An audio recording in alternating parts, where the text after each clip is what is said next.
what's going on, guys? I'm Raga. I'm Shaun.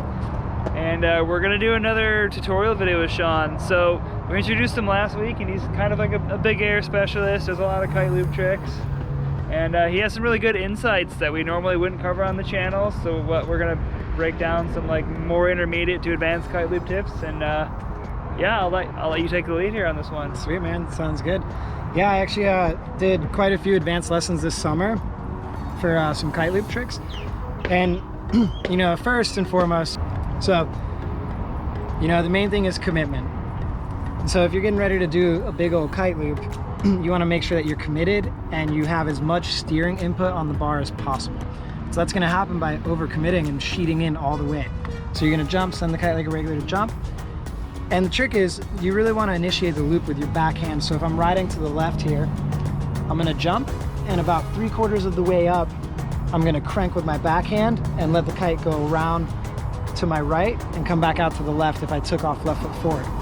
So the reason why it's a kite loop and not a down loop is because you're cranking the loop the opposite direction that your body's moving. So my body momentum's traveling off to the left, and then 3/4 of the way up, I still have upward pull. So that's what makes the loop more intense.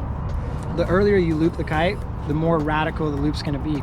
The later you loop the kite, the less radical it is, and it's kind of more like a down loop in a way, just because you've lost your power. So if you picture, by the time you hit your apex of the jump, your body's lost its momentum from the direction it's been traveling.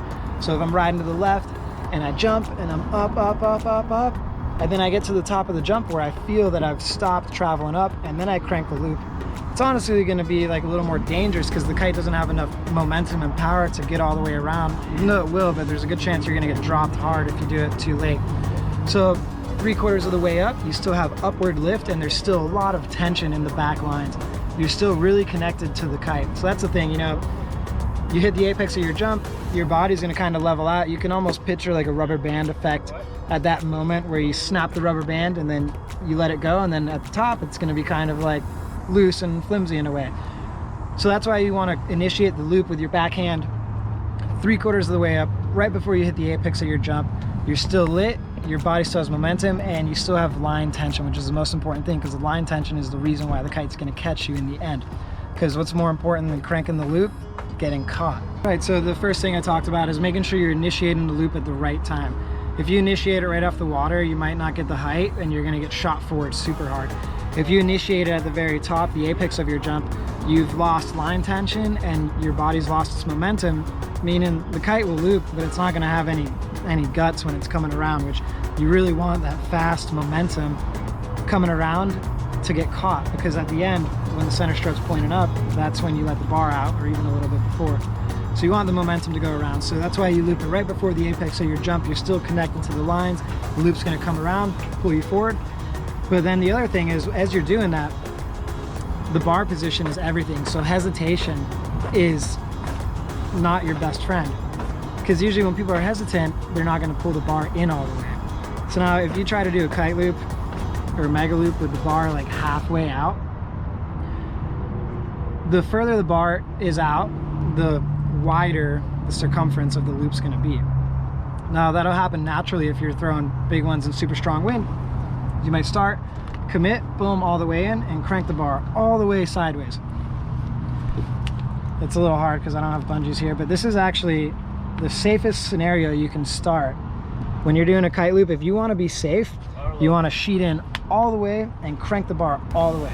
And I know it sounds crazy, but honestly, it is the safest thing you can do, because there is such a thing as cranking the bar in so hard and turning the bar so tight that you can almost oversheet the kite, choke it out in a way where if you overcommit, you can kind of take a little power away from it. Because if you loop and you got the bar in halfway, you actually might have more power there than you want, because now the kite's looping wide onto the edge of the window. It's going to take more time to get around and more time to catch you.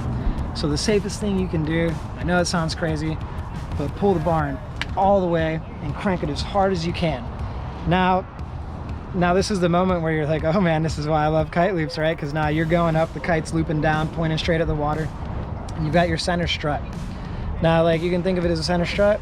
or you can think of it as an arrow.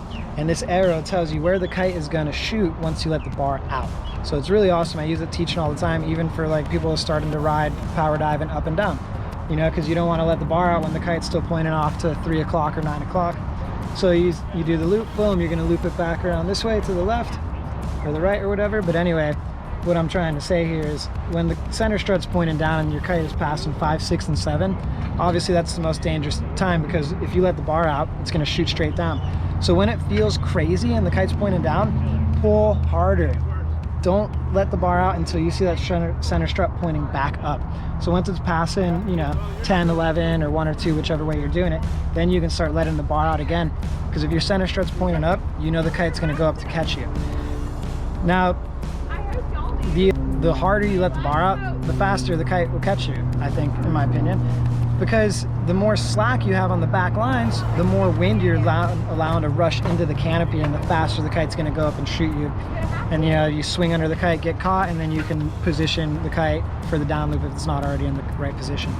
As I said in the other video with jumping, you know, use your hands together so you're pushing and pulling. So when you go into your loop, I'm gonna pull the bar in all the way, boom, I'm at 12 o'clock on the way up, and right before the apex, I'm gonna crank the bar all the way. And now this is game time, because I'm pulling with my backhand, and I'm actually, you'll see in some videos where I'm pushing up with my palm and I'm keeping it all the way. And if I'm scared and I think the kite's not going to catch me, pull it harder, because I want to make the loop tighter and safer. And even if the tight loops and they're high are lame and weak, you know what, that's how you got to learn them, man. You can't go out and do your first mega loops in 30 knots and get the kite parallel with you, because it's going to be very dangerous. And then, you know, if you're doing it low and halfway through your loop you decide, this is a little sketchy, I need it to go faster, you know you have this room in the gas pedal to just pull it harder and finish the loop a little faster and crank it tighter. It doesn't make any sense, but the safest thing you can do is overcommit and then aggressively let the bar all the way out. Which is why those bar spin kite loops are a neat little trick, you know, and they're actually not that hard. When I started doing them, I was like, man, why did this take me so long to try? If your center strut's pointing right at the right spot when you initiate the bar spin, I think it's impossible for the bar to overspin. The wind in the canopy will naturally unspin the bar, and usually when it's unspin, it'll bounce like this a little bit, and then you can catch it. So the trick is just keep your hands off it long enough. See, because you don't want to do that. Keep your hands off it long enough, bam, catch it like a pro. Sometimes when a loop's not going my way, I can force the catch by really being aggressive with the kite and letting the bar go out. Because again, depower and power, I think, are not the right words for this bar. Bar in all the way, maximum steer and response. Bar out, like least amount of steer and response. So picture doing a kite loop with no steer and response, right? You really want those backlines to be engaged and tight. Don't forget, 3/4 of the way up, you're still connected to the kite, let the bar out, overcommit. If you don't pull the bar in all the way, you're gonna crash. Sick, man. I appreciate the insights. That was super cool. Thanks, man. So if you guys found this helpful, please give it a thumbs up. And don't forget to subscribe. Follow Shaun on Instagram, Shaun_Bennett. Thanks, man. And don't forget to check out my 2021 Coda entry video.